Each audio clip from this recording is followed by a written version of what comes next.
फांद कर मकान के सहन में उतरा और फिर अपने कमरे में पहुंच गया। चारपाई पर लेट गया, मगर मेरा दिल अभी तक खौफ से धड़क रहा था। वो सारा मंजर मेरी आंखों में अभी तक समाया हुआ था।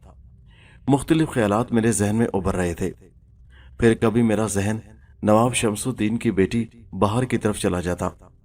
उसका खूबसूरत और मासूम चेहरा मेरी आंखों के सामने आ जाता और मैं उसके ख्यालों में गुम हो गया। फिर न जाने किस वक्त मुझे नींद आ गई। सरदार के गिरोह के साथ उस मकान में मेरा बहुत अच्छा वक्त गुजरने लगा। हम सिर्फ रात के वक्त ही कहीं डाका डालने जाते, वो भी बाज़ औक़ात हफ्ते में एक मरतबा, और बाज़ औक़ात दो दो हफ्ते हमें वारदात की नौबत ही पेश न आती।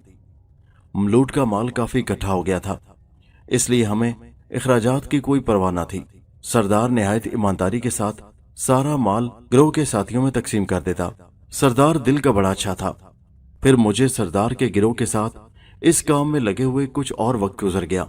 हमारे गिरोह में दलेर सिंह का काम आसपास के गांव और आबादियों में किसी मालदार असामी को ढूंढना होता। फिर जब उसे ढूंढ लिया जाता तो उसके मुतालिक मालूमात हासिल की जाती और फिर हम बैठकर आपस में मंसूबा बनाते कि किस तरह उसको लूटा जाए, किस तरह उसके घर में दाखिल हुआ जाए और किस तरह उसका माल उठाया जाए। लेकिन उस सब के लिए हमें यह पता होना जरूरी होता कि उसके पास माल है कितना। सरदार किसी छोटे मोटे आदमी पर कभी हाथ नहीं डालता था। हमेशा ऐसे आदमी को ढूंढा जाता जिसके पास बहुत सा माल होता।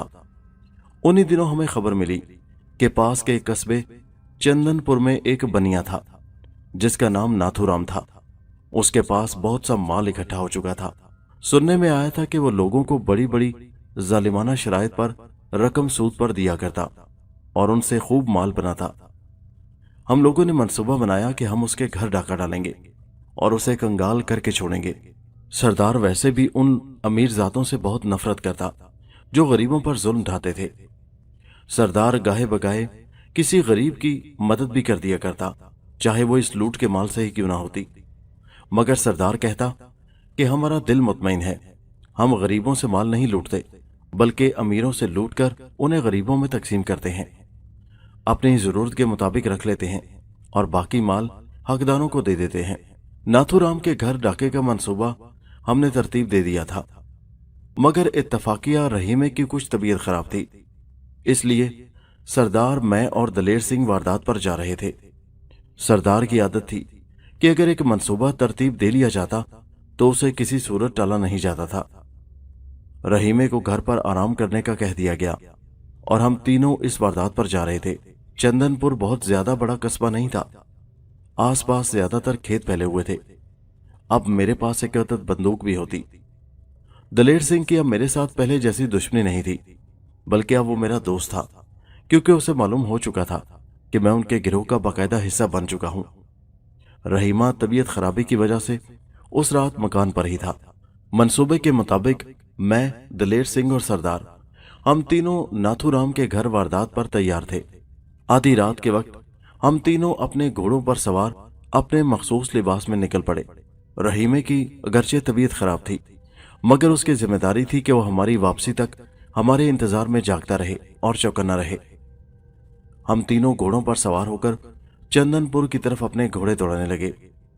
रात के वक्त वीरानों से होते हुए हम आध पौन घंटे के बाद चंदनपुर कस्बे की सरहद के करीब पहुंच गए।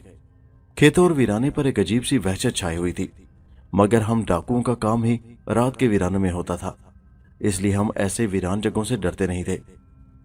चंदनपुर कस्बा एक ऐसी जगह पर था जहां आसपास नजदीक नजदीक गांव नहीं थे, ज्यादातर वीराना था।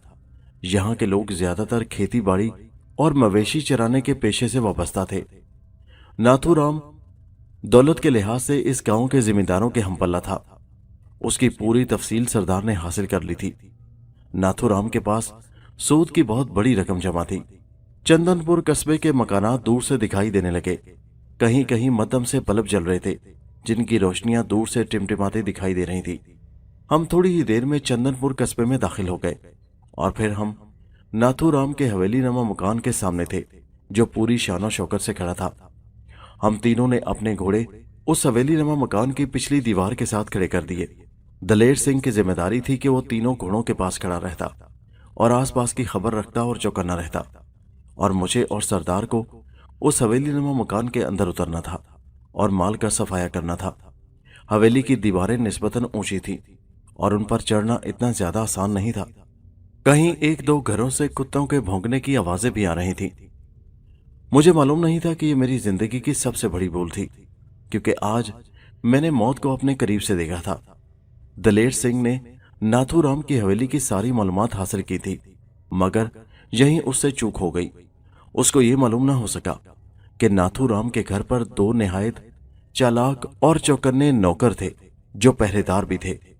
वो ना सिर्फ हवेली के मुलाजिम थे, बल्कि उनके पास बंदूकें होती और उनमें से एक पहरेदार सारी सारी रात जाकर हवेली में पहरा दिया करता, क्योंकि नाथूराम इतना भोला नहीं था जो इतनी दौलत होने के बावजूद अपने लिए किसी पहरेदार को ना रखता।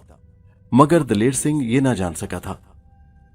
और वैसे भी मुसल्ला पहरेदार रखने की एक और वजह थी, क्योंकि उस जमाने में पूरे हिंदुस्तान में डाकुओं और लुटेरों का खौफ समाया रहता था। इसलिए दौलतमंद नवाब और जागीरदार के दोस्तों, ये कहानी अभी जारी है। इसका अगला हिस्सा नेक्स्ट वीडियो में मुलाहिजा कीजिए, जिसका लिंक इसी वीडियो के नीचे डिस्क्रिप्शन में मौजूद है। उस लिंक पर क्लिक कीजिए और पहुंच जाइए इस कहानी के अगले हिस्से पर। और हम